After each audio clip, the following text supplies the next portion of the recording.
Bismillahirrohmanirrohim. Assalamualaikum warahmatullahi wabarakatuh. Selamat datang para pencari surganya Allah Subhanahu wa Ta'ala.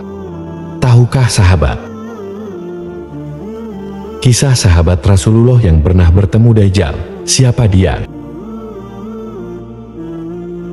Pada zaman Nabi ada dua orang yang diidentifikasi sebagai Dajjal. Pertama, seorang anak laki-laki dari keturunan Yahudi dengan sifat-sifat Dajjal. Kedua ialah sosok yang ditemui dalam kisah Tamim Ad-Dari. Kisah pertemuan Tamim Ad-Dari dengan Dajjal diceritakan ketika ia tengah melakukan perjalanan ke suatu tempat. Tamim Ad-Dari adalah sahabat Nabi yang bertemu Dajjal. Di tengah perjalanan, Tamim melihat makhluk seperti hewan aneh yang menyebut dirinya mata-mata dari Al-Jasasah. Pertemuannya saat itu ia ceritakan kembali ke Rasulullah Shallallahu Alaihi Wasallam dan sahabat-sahabatnya. Setelah sholat berjamaah, Rasulullah pun bersabda, "Demi Allah, sebenarnya aku mengumpulkan kalian bukan lantaran untuk memberi kabar gembira atau sedih. Aku mengumpulkan kalian karena Tamim Ad-Dari, seorang laki-laki yang semula beragama Kristen, datang untuk berbaiat dan masuk Islam, telah menyampaikan sesuatu yang sesuai dengan apa yang telah saya sampaikan kepada kalian tentang Dajjal." Di tempat tersebut, ketika mereka bertemu Dajjal, Dajjal bertanya kepada mereka dan mereka bertanya kepada Dajjal. Saat itu Dajjal terbelenggu bisi dan memberitahukan mereka tentang waktu kemunculannya beserta tanda-tandanya. Menurut cerita Rasulullah, Tamim kala itu sedang menaiki perahu bersama dengan 30 orang laki-laki dari suku Judzam dan Lakam. Gelombang laut yang kencang membuat rombongan mereka singgah di suatu pulau. Ketika menepi di pulau tersebut, mereka bertemu makhluk yang berbulu lebat. Mereka pun bertanya, "Siapakah kamu ini, hai makhluk berbulu?" Makhluk berbulu itu menjawab, "Aku adalah Al-Jasasah." Mereka bertanya lagi, "Apakah Jasasah itu?" Makhluk itu berkata, "Hai sekalian manusia, pergilah kalian kepada seorang laki-laki di suatu biara, karena ia sangat mengharapkan berita dari kalian." Setelah mendengar itu, rombongan mereka langsung pergi meninggalkan tempat tersebut, karena mengira makhluk aneh itu adalah setan, hingga akhirnya mereka masuk ke dalam pulau tersebut. Tiba-tiba, mereka bertemu dengan seseorang yang sangat besar di suatu biara. Diakui oleh Tamim sendiri, ia belum pernah melihat orang yang sebesar dan sekekar itu. Makhluk inilah yang mengaku dirinya Dajjal.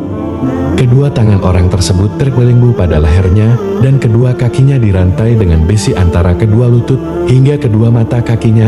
Rombongan Tamim pun bertanya, "Siapakah kamu ini?" Makhluk itu menjawab, "Bukankah kalian telah memperoleh sedikit informasi tentang diriku? Maka sekarang beritahukanlah kepadaku siapakah kalian sebenarnya." Tamim dan kawanannya menjawab, "Kami adalah orang-orang yang berasal dari Arab. Kami berlayar mengarungi laut dengan perahu. Kemudian kami terbawa ke tengah laut pada saat gelombang laut mulai membesar." Mereka pun menceritakan pertemuan dengan hewan aneh tersebut pada si makhluk raksasa. Laki-laki di biara itu kemudian bertanya pada mereka, "Hai rombongan pengendara perahu, beritahukanlah kepadaku tentang kebun kurma Baisan." Dijawab oleh rombongan Tamim bertanya, "Tentang hal apakah yang akan kamu tanyakan kepada kami?" Laki-laki itu menjawab, "Aku bertanya tentang pohon kurma kepada kalian, apakah ia telah berbuah?" Kami menjawab, "Ya, pohon kurma itu telah berbuah." Laki-laki itu justru berkata bahwa pohon kurma tersebut sebentar lagi tidak akan berbuah. Ia lalu bertanya lagi, "Beritahukanlah kepadaku tentang telaga Tabariyat." Rombongan Tamim balik bertanya, "Apa yang akan kamu tanyakan kepada kami?" Laki-laki itu berkata, "Apakah telaga tersebut ada airnya?" Dijelaskan pada laki-laki biara tersebut bahwa air telaga ada sangat banyak. Namun, sang laki-laki kembali berkata bahwa air telaga itu akan habis.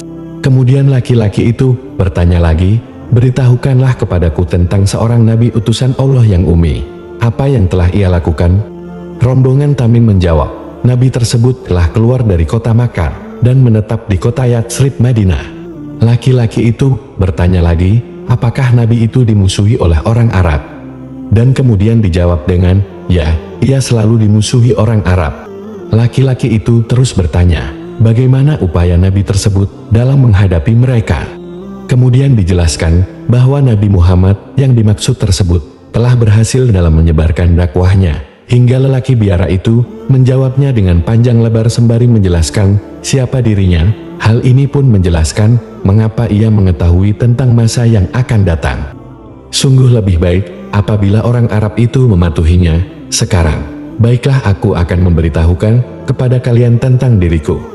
Sesungguhnya aku ini adalah Al-Masih Dajjal dan sebentar lagi aku telah diizinkan untuk keluar.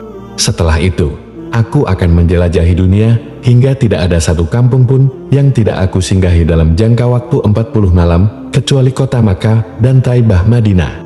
Aku dihalangi untuk memasuki kedua kota tersebut. Setiap kali aku ingin memasuki salah satunya, maka ada malaikat yang menghadangku dan siap sedia dengan pedang di tangannya. Sementara itu, di setiap penjuru kota Makkah dan Madinah ada beberapa malaikat yang menjaganya. Tamim Ad-Dari menyampaikan ceritanya kepada Nabi Muhammad, yang memberikan pencerahan dan peringatan kepada umat Islam tentang bahaya Dajjal. Kesimpulannya, kisah ini menekankan pentingnya waspada terhadap fitnah dan ujian dalam iman, serta pentingnya memahami tanda-tanda akhir zaman. Semoga dari kisah ini membawa manfaat di kehidupan kita. Assalamualaikum warahmatullahi wabarakatuh.